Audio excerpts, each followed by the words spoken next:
Hello viewers, welcome back to our channel. నేను మీ ప్రియా. ఈరోజు మనతో మాట్లాడడానికి senior journalist and cine critic Immandi Ramarao garu ఉన్నారు. ఆయనతో మాట్లాడదాం. నమస్తే సార్. నమస్తే అమ్మా. సో మనకు తెలిసిన విషయమే, పవన్ కళ్యాణ్ గారు ధర్మో రక్షతి రక్షతః అంటూ ఒక నినాదంతో మనస వాచ కర్మన వారాహి యాగాన్ని స్టార్ట్ చేశారు. అది ఎన్నో ఒడిదుడుకులతో మొదలైంది. సో ఇప్పటికీ కూడా చాలా సమస్యలు ఎదుర్కొంటూనే ఉన్నారు. సో దాని గురించి మీ మాటలో ఒకసారి విందాం అనుకుంటున్నాం. అంటే బాలకృష్ణ గారు సంకల్పంలో ఏం దోషం ఏం లేదు. అది స్థిరమైన సంకల్పం. ఒకటి అనుకున్నాడంటే తప్పకుండా చేస్తాడు. ఒకటి తర్వాత మీరు చెప్పినట్టుగా మనస వాచ కర్మణ ఆయన ప్రజాసేవ చేద్దాం అనుకుంటున్నాడు కనుక దానికి భగవంతుని సంకల్పం కూడా ఉంటుంది. తర్వాత ఏవైనా దుష్టశక్తులు ఎదురైతే వాటిని పారద్రోలే హోమాలు కూడా చేస్తున్నాడు. దీంతో అవి కూడా పటాపంచలై పోతాయి. ఒకటేమా, సృష్టిలో ఎవరైనా మంచి పని చేస్తున్నప్పుడు దైవం కూడా తోడవుతుంది. అర్థమైందా? అంటే దాని విద్రోహం కోసం, వినాశనం కోసం ఎవరైనా పూనుకున్నప్పుడు దానికి ఎన్నో ఆటంకాలు వస్తాయి, ఎన్నో అది విఘ్నాలు కలుగుతుంటాయి అన్నమాట. కానీ ఇంతమంది ప్రజల్ని బాగు చేయడం కోసం, వాళ్ళని కాపాడడం కోసం, వాళ్ళకి ఏదో భద్రత కల్పించడం కోసం వస్తున్నటువంటి పవన్ కళ్యాణ్కి ఏది కూడా అంటే ప్రతిఘటన వస్తుందని నేను అనుకోను. ఒకటి. రెండవది, వైసీపీ పార్టీలో ఉన్నటువంటి నాయకులందరూ నోటికి వచ్చినట్టు ప్రేలాపనలు పేలుతున్నారు. ఎలాంటి ప్రేలాపనలు అంటే, నీకు ఎందుకు రాజకీయం అంటున్నారు. చాలా బాధంగా ఉంది. అంటే నీకెందుకు రాజకీయం అంటున్నారంటే 9 సంవత్సరాలు బట్టి ఏం చేస్తున్నారా మీరు? లాస్ట్ ఇయర్ ఫస్ట్ ఎన్నికల్లో నిల్చోలేదు, తర్వాత ఎన్నికల్లో నిలబడ్డాడు. ఇప్పుడు ఓడిపోయినప్పుడు అటువంటి సమయంలో అన్న అర్థం ఉంది.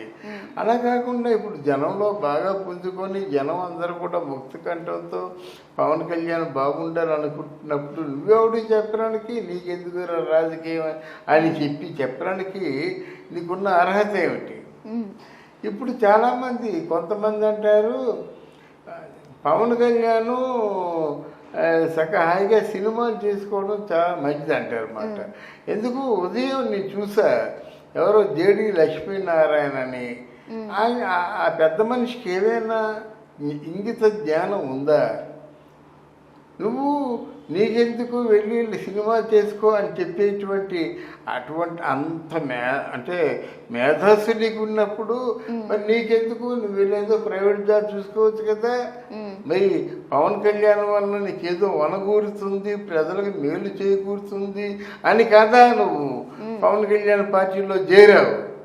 మరి పవన్ కళ్యాణ్ పార్టీలో చేరి ఓడిపోయి మళ్ళీ చేరడం కోసం ప్రయత్నం చేసి ఆయన వద్దంటే మానేసి ఇప్పుడు ఎందుకు ఈ ఉత్తర ప్రగల్భాలు పలకడం, నీకెందుకు ఆ సినిమాలు చేసుకో అని చెప్పడం ఎందుకు? తప్పు కదమ్మా. ఒక డిగ్నిటీ ఉన్నాడు, జెంటిల్మ్యాన్. ఆయన ఆ జెంటిల్మ్యాన్ లాగా ఏమైనా మాట్లాడా? అలాగే నిన్న కాక మొన్న వైఎస్ఆర్ కాంగ్రెస్ పార్టీని తిట్టినటువంటి ఉండవల్లి అరుణ్ కుమార్ ఇప్పుడు నోటికి వచ్చినట్టుగా తెలుగుదేశం పార్టీని తిడతాడు. లేకపోతే మామూలుగా నిజ నిర్ధారణ కమిటీ వేసినప్పుడు అందులో ఉండవల్లి అరుణ్ కుమార్ కూడా ఒకటే. అప్పుడు మన పవన్ కళ్యాణ్ తాలూకు దూరదృష్టి, పవన్ కళ్యాణ్ తాలూకు చిత్తశుద్ధి అన్నింటినీ మెచ్చుకున్నాడు. ఈరోజు తిడుతున్నాడు.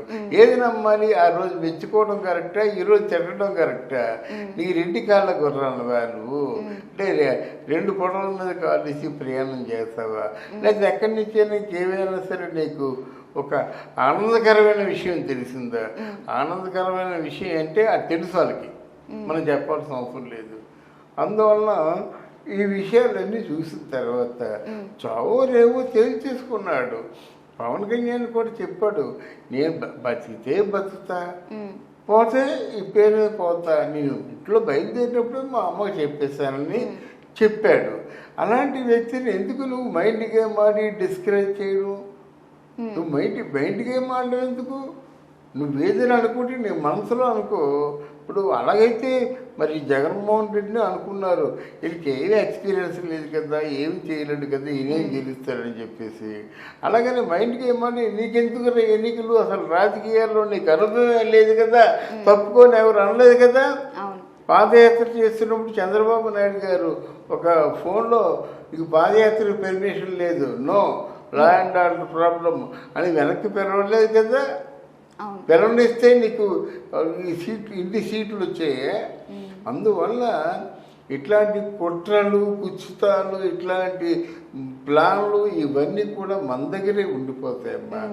జనంలోకి వెళ్ళింది మన మంచితనం, మన తాలూకు అంటే ప్రజా సంక్షేమం. ప్రజలకు ఏమైనా మంచి జరిగినట్టయితే ఆ ప్రజల తాలూకు ఆశీస్సులు ఉంటాయి. దానివల్ల వాళ్ళు ప్రజలకు కూడా మంచి వనగురే 4 పనులు కూడా చేయగలుగుతారు. అయితే పవన్ కళ్యాణ్ గారు ఈ వారాహి యాగాన్ని ప్రజాక్షేమం, ధర్మాన్ని రక్షించడం కోసమని ఈయన అంటున్నారు. కానీ కొంతమంది ఎవరైతే ఈయనకి నెగిటివ్గా ఉన్న వాళ్ళో, లేకపోతే ఈయన తొక్కాలనే వాళ్ళో, లేకపోతే వాళ్ళ ఒపీనియన్నో, ఎలక్షన్స్ వస్తున్నాయి కాబట్టి ఎలక్షన్ స్టంట్ అని కూడా కొంతమంది అంటున్నారు. రెండిట్లో ఏది నిజమై ఉంటుంది? అంటే వాడు ఏమనుకుంటే మనకెందుకమ్మా, 1-2 సార్లు మనం చూస్తాము. వాడికి సంస్కారం ఉందా అని ఉంటుంది. ఎవరైనా ఉన్నారనుకోండి, చొక్కా ఇప్పేశారనుకోండి, ఆ ప్యాంట్ ఇప్పకుండా జాగ్రత్త పడతాం. రే బాబు చొక్కా ఇప్పే విధంగా ప్యాంట్ ఇప్పొద్దు అంటాం.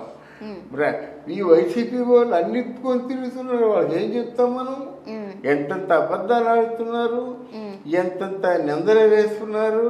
అంటే ఇక నెక్స్ట్ ఎలక్షన్లో తెలుగుదేశం పార్టీ చిత్తుగా ఓడిపోతుందని చెప్తున్నారు కదా. వాళ్ళతో ఏం మాట్లాడగలం మనం?